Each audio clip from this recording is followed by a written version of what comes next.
नमस्कार दोस्तों, मैं सुमित मिश्रा स्वागत करता हूं एक बार फिर से आप सभी का एमजेटी एजुकेशन में। साथियों, आज टीचर्स डे है और इस मौके पर मैं टीचर्स का ही एक उदाहरण लेकर के शुरू करना चाहता हूं वीडियो को। आप जब बचपन में क्लासेस ले रहे थे मैथ का या कोई ऐसा जो कोई क्वेश्चन होता था, वो सिंपल सा क्वेश्चन जब आप नहीं कर पाते थे, तो अक्सर टीचर के मुंह से एक बात जरूर सुनते होगे कि दिमाग में तुम्हारे कूड़ा भरा है क्या, कचरा भरा है क्या। तो देखिए, अभी एक स्टडी हुई है और स्टडी में खुलासा हुआ है कि ना सिर्फ आपके, ना सिर्फ हमारे, बल्कि पूरी दुनिया के जो भी पर्सन हैं, उनके दिमाग में, ब्रेन में धीरे धीरे कचरा प्लास्टिक के रूप में इकट्ठा होता जा रहा है। और ये माइक्रो प्लास्टिक जो है, ये इकट्ठा होने की वजह से तमाम प्रकार की बीमारियां भी पूरे शरीर में देखने को मिल रही हैं। आज की इस वीडियो में इसी स्टडी पर हम लोग चर्चा करने वाले हैं। आप आर्टिकल देख पाओगे, द हिंदू का आर्टिकल है, micro plastic finally found in human brains. Micro plastics पाए जा रहे हैं। अभी आज की वीडियो में पूरा डिटेल में हम लोग एनालिसिस करने वाले हैं इसको। आप देखो, माइक्रो प्लास्टिक्स जब शरीर में बढ़ता है तो इसकी वजह से तमाम तरीके की बीमारियां नजर आनी शुरू हो गई हैं। अस्थमा हो, पल्मोनरी कैंसर हो, पार्किंसंस हो, ब्रेन कैंसर हो, बर्थ डिसऑर्डर हो, ल्यूकेमिया, लिम्फोमा, किडनी और लीवर डिसीज, तमाम प्रकार की डिसीजेज आपको देखने को मिल रही हैं। याद करिए, आप आज से 100-200 साल पहले या 50-60 साल पहले लोग स्वस्थ ज्यादा हुआ करते थे कंपेरेटिवली आज के, क्योंकि तब इतना माइक्रो प्लास्टिक हो या प्लास्टिक हो, इनका चलन इतना नहीं था। और ये सारी बीमारियां जो अब नई नई प्रकार के जनरेट हो रही हैं, ये तब नहीं हुआ करती थी। कारण ये था कि तब प्लास्टिक की खोज भी नहीं हुई थी। प्लास्टिक के इतिहास के बारे में अगर बात करें तो साल 1855 में अलेक्जेंडर पार्क्स नाम से पार्किंसन की खोज की थी। और उसके बाद, हालांकि ये कहा जाता है दुनिया का पहला प्लास्टिक, लेकिन प्लास्टिक नाम से तब नहीं जाना जाता था। फिर साल 1907 आते आते लियो बैकलैंड ने बैकेलाइट बनाया और ये जो है पहला प्लास्टिक ऑफिशियल तरीके से या कहे पूरी तरीके से माना गया। प्लास्टिक जो होते हैं दोस्तों, 500 साल 700 साल तक ये डिस्ट्रॉय पूरी तरीके से नहीं होते, खत्म नहीं होते, हमारे पर्यावरण में किसी न किसी रूप में रह जाते हैं। अगर आप इनको डिस्ट्रॉय करने की कोशिश भी करते हो तब भी ये प्रदूषण का काम कर जाते हैं। अगर आप इनको जलाते हो तो ये वायु प्रदूषण बन जाएंगे। अगर आप इनको किसी मिट्टी में, मतलब कि किसी प्रकार से इसको डिस्ट्रॉय करोगे, टुकड़े टुकड़े में बांट करके, तो ये मृदा प्रदूषण फैलाते हैं।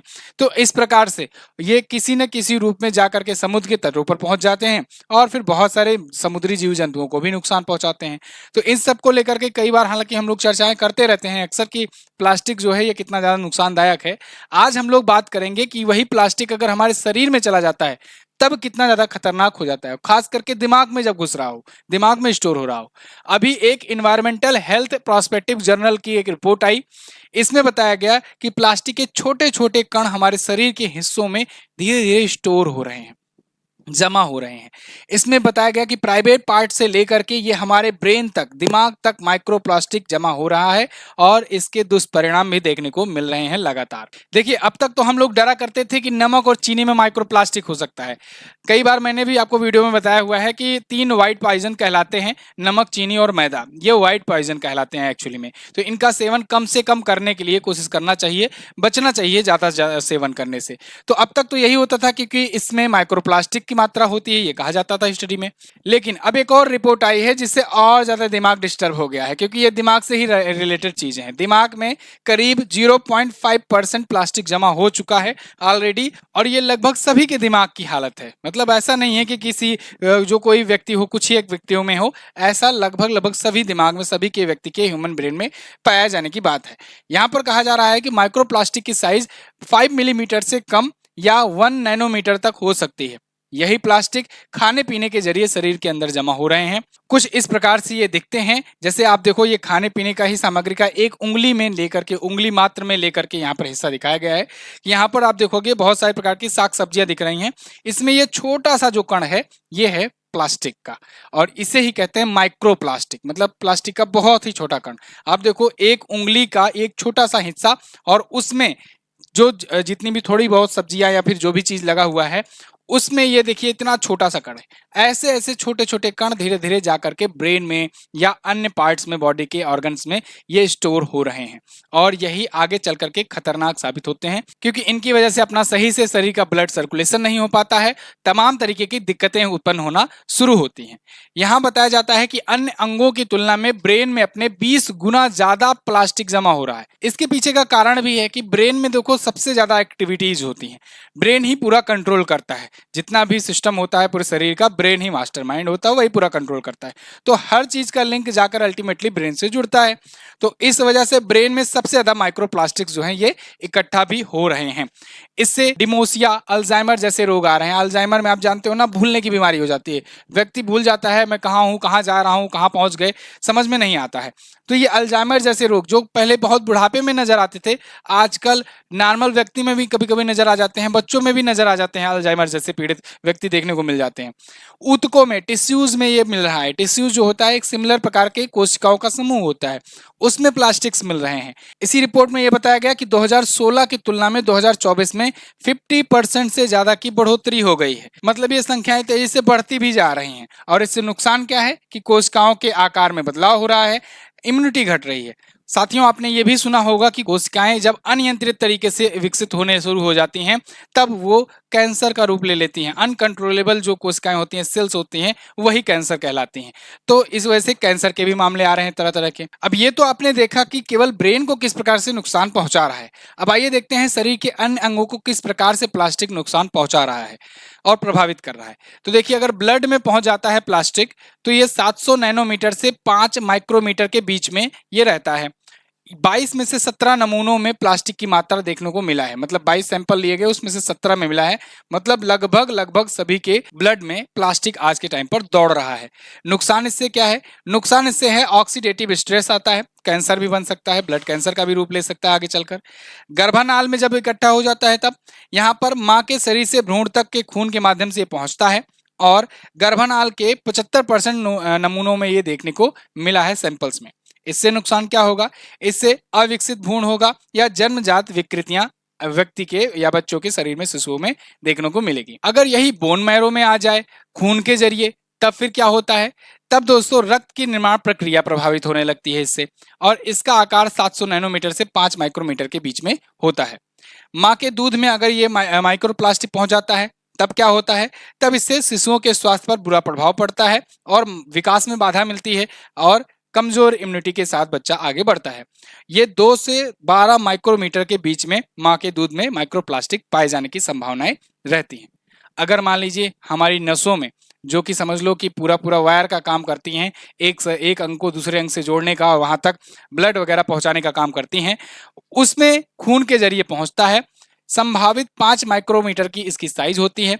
इससे नसों में सूजन आ सकती है, रक्त पर संचरण में बाधा आ सकती है, खून के बहने में बाधा आ सकती है। इसके अलावा दिल के रोग और खून में थक्के जैसे यहाँ पर चीजें देखने को मिल सकती है। ऐसे ही अगर लीवर में अगर इकट्ठा होना शुरू हो जाता है माइक्रोप्लास्टिक, तब क्या होगा?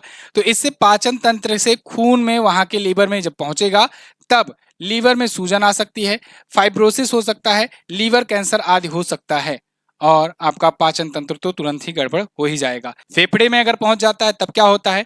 फेफड़े में दूषित हवा के माध्यम से वैसे पहुंचते हैं और इससे श्वसन तंत्र में सूजन आती है, अस्थमा और फेफड़ों का कैंसर जैसे रोग देखने को मिलते हैं।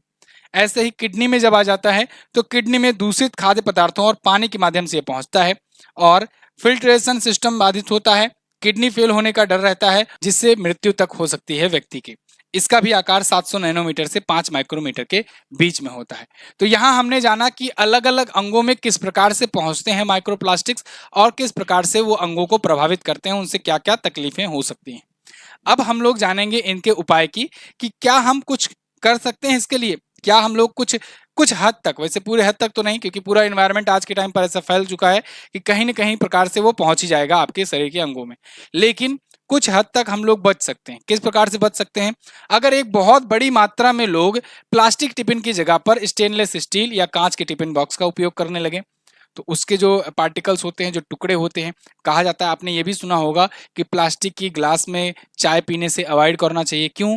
क्योंकि जब प्लास्टिक के चाय में जो गर्म चाय रहती है, तो वो बहुत ही नैनोमीटर में या माइक्रोमीटर की आकृति में वो प्लास्टिक के टुकड़ों को आपके शरीर में ले जाती है, तो उससे नुकसान होता है। इसीलिए कोशिश करें कि गर्म चीजों को, गर्म खाद्य पदार्थों को स्टेनलेस स्टील या फिर कांच के जो बर्तन हो उनका यूज करके इस्तेमाल करें। प्लास्टिक के ब्रश और कंघी को भी कम इस्तेमाल में लाना चाहिए। लकड़ी के ब्रश और कंघी, हालांकि ये तो बहुत कम मतलब कि प्रैक्टिकल है, लेकिन फिर भी अगर हो सके तो फिर यूज करना चाहिए। प्लास्टिक प्लास्टिक की वाटर बोतल की जगह कांच या तांबे की वाटर बोतल का इस्तेमाल किया कर जाना चाहिए। आप देखो आज के टाइम पर प्लास्टिक किस कैसे अपने मानव जीवन में घुस चुका है। अब यही से 20-50 साल 100 साल पहले अगर कर दोगे तो लोग तांबे के बर्तन में, तांबे के लोटे में या अन्य धातुओं के बर्तनों का यूज किया करते थे, इस्तेमाल किया करते थे, चाहे वो गर्म खाना खा रहे हो चाहे फिर पानी वगैरह पी रहे हो। ऐसे ही प्लास्टिक के बैग में कचरा रखने से बचिए, क्योंकि ये जा करके कहीं ना कहीं कचरा जहां पर इकट्ठा होता है वहां पर भी ये रह जाते हैं हमेशा के लिए। कंटेनर में कचरा हो सके को डालिए जा करके। प्लास्टिक के स्क्रबिंग आइटम्स से बचिए, नेचुरल स्क्रबिंग आइटम्स का यूज कीजिए। इसके अलावा प्लास्टिक के थैलों में सब्जियां रखने के बजाय कोशिश कीजिए अपना थैला लेकर जाइए, कपड़े का वो थैला बनवा लीजिए या खरीद लीजिए और उसको लेकर जाइए रोज, तो उसको सेम थैले में आप सब्जियां वगैरह लेकर आइए। तो इनकी वजहों से हम लोग कुछ सिंगल यूज प्लास्टिक से बच सकते हैं। और सिंगल यूज प्लास्टिक को लेकर के, क्योंकि ये एक बहुत बड़ा कंसर्न रहा है, सिंगल यूज में क्या होता है कि एक बार यूज किया उसके बाद थ्रो कर दिए। प्लास्टिक की बोतल जैसे पानी खरीदते हो आप, तो इन सबसे बहुत बड़ा एक चिंता का विषय रहा है। सरकारें भी समय समय पर स्टेप लेती हैं, लेकिन वो ग्राउंड लेवल पर दिखाई नहीं पड़ता है, क्योंकि जब तक इसको लेकर के जन जागरूकता नहीं आएगी, एक एक व्यक्ति अगर अपने स्तर से यूज करना खत्म तो नहीं कह सकते हैं, कम कर देगा अगर, तब भी थोड़ा बहुत इन्वायरमेंट को बचाया जा सकता है। फिलहाल इस वीडियो के बारे में आपको क्या कहना है आप लोग जरूर कमेंट करके बताइएगा, आपका भी मैं कमेंट लेना चाहूंगा। साथ ही साथ में अगर पसंद आए तो इसे लाइक और शेयर जरूर कीजिए। चैनल पर हमारे नए आए हो तो चैनल को सब्सक्राइब जरूर कर लो, क्योंकि ऐसे ही इन्फॉर्मेटिव वीडियो मैं आपके लिए लाता रहता हूँ। आप लोग के लिए दोस्तों अगस्त की ई बुक आ चुकी है, मंथली करंट अफेयर की। अगर आप किसी भी गवर्नमेंट एग्जाम की तैयारी करते हो तो इससे बेटर ई बुक आपको नहीं मिलेगी। चैप्टर वाइज डिटेल एक्सप्लेनेशन के माध्यम से 350 क्वेश्चन पर मंथ से डिजाइन किए जाते हैं और मात्र 20 रुपए में एक ई बुक मिलती है। मात्र 20 रुपए में सबसे सस्ता और सबसे बेस्ट क्वालिटी का ई बुक रहता है, इसलिए मैंने इसका प्राइस कभी बढ़ाया नहीं। तो आप जाकर के एमजेटी ऐप पर इसे परचेज कर सकते हो। एमजेटी ऐप का लिंक आपको डिस्क्रिप्शन में मिल जाएगा या फिर गूगल प्ले स्टोर पर भी आपको ये ऐप मिल जाएगा। सिंपली आप हमारे वीडियो कोर्स में जाकर या बेस्ट ई बुक में जाकर के और भी आइटम्स देख सकते हो। थैंक यू सो मच, मिलेंगे अगली वीडियो में, तब तक के लिए नमस्कार, जय हिंद, वंदे मातरम।